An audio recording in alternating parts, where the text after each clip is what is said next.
Hi everyone, welcome back to my channel. Thanks for coming back. Hope you're liking the content that I'm doing up to date. If you do like it, that's obviously a good reason to subscribe. Please look at the old videos. Obviously there's a giveaway video what was uploaded before this, so please go take part in that. I wanted to do a few videos on breeding and how to situate yourself with certain things to think about before you go into the breeding, etc, etc. Obviously there's quite a bit of information to go into that, so I think I'll separate it into probably 2 or 3 different videos, each with covering a specific part of that, with this being the first video in that series, if you like. So I guess let's get started.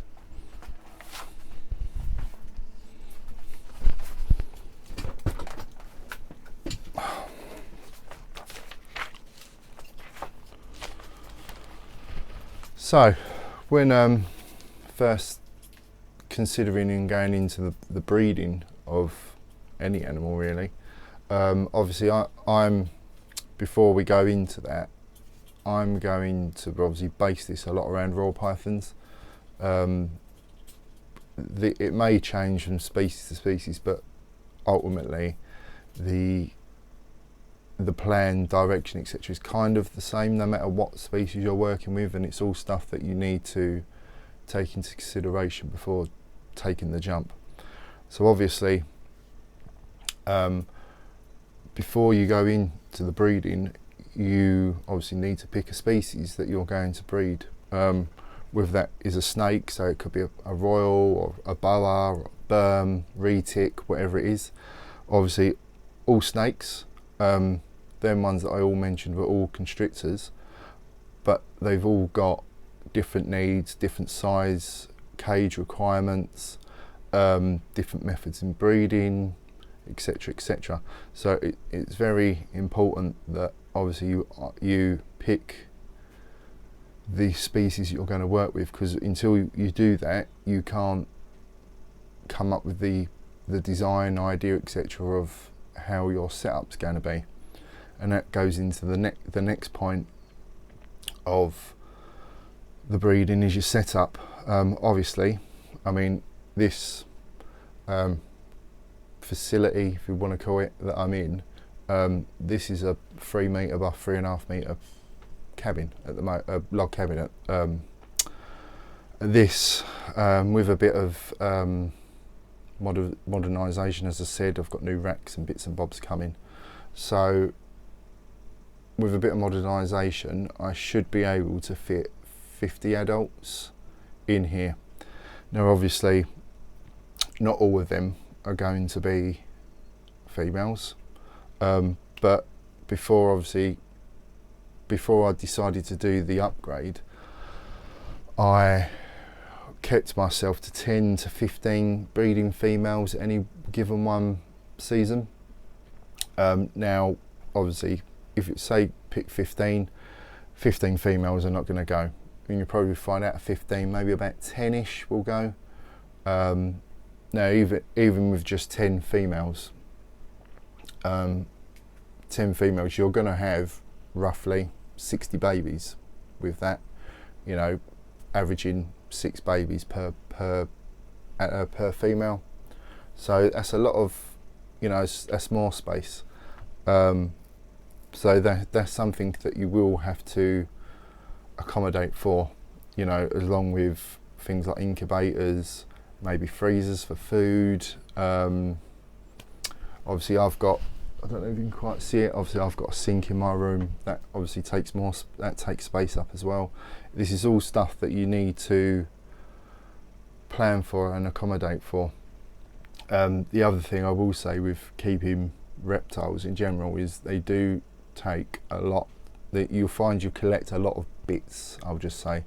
So that's things like cleaning products like disinfectants, etc, kitchen towel, you know, kitchen towel on its own when it's in a pack takes a lot of room up, believe it or not.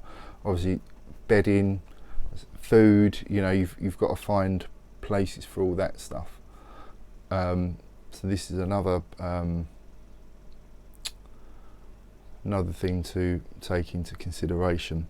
So obviously going back to the species bit, if you say are considering a berm or going to berms, obviously 2 or 3 berms are going to take up a lot more room than what 2 or 3 corn snakes or royals are going to take up.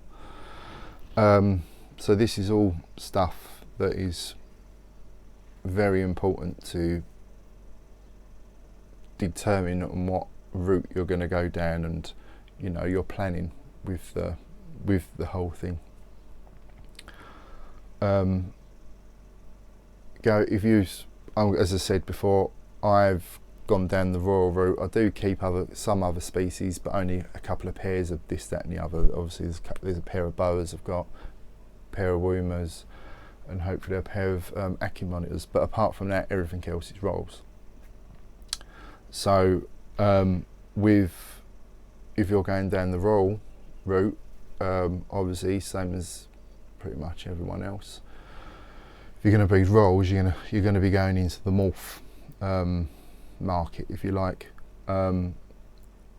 Now again, you need to be focused on what you're going to breed. You know, with the rolls, there's thousands of different combinations, genes, etc.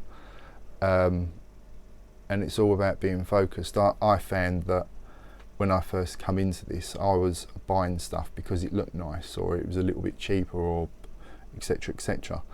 What I did find in the long run is that 9 times out of 10 just takes space up, and space, no matter how big your building is or your facility, you will fill it quite quickly. And space is obviously very key for progression in what you plan on doing, whether you plan it on being a hobby or a business or whatever you know. So it's very important. I would, if I could give one bit of advice to anyone, that is buying with your head and not your eyes. You know, multiple times that I've gone to a show or been on the internet or whatever and seen a particular snake, I think, that's amazing, I need to get that, but it doesn't necessarily fit within my plans. So I have before bought a snake and then not had anything to breed to it because I've bought with my eyes and not my brain. So that is key. I think you need to be focused on your projects, and if you're only going to work with certain genetics, keep to them genetics. Obviously within the genetics there is room to add other genes into the gene pool if you like, but again, I think you just need to be a bit focused with it. Apart from the only other thing really is obviously making sure you've got a good amount of male to female ratio. You know,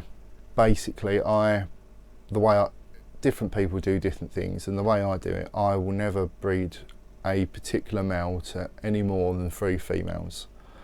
That's just the way I do it. Some people will do more.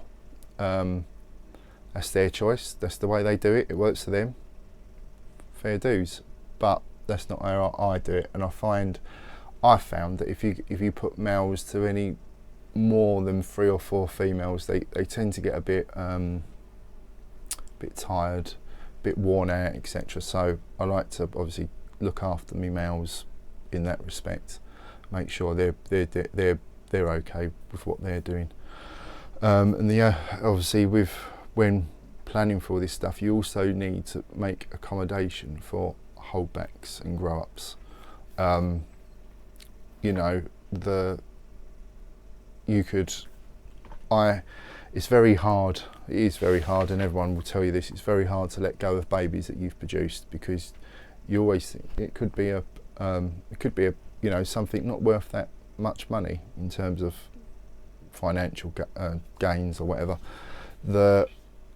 it could be a pastel, but you think this pastel looks really good. But again, you start holding back stuff that is looking good, and you're thinking with your heart, your eyes, not your head.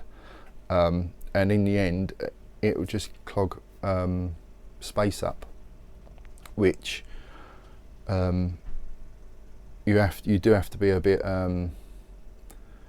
you know, very decisive on what you want to keep back. And you know, even if I've kept before, like before, for instance, I'll tell you a bit of a story. Before this is back quite a long way ago, I bred pied, they were double het, they were het pieds.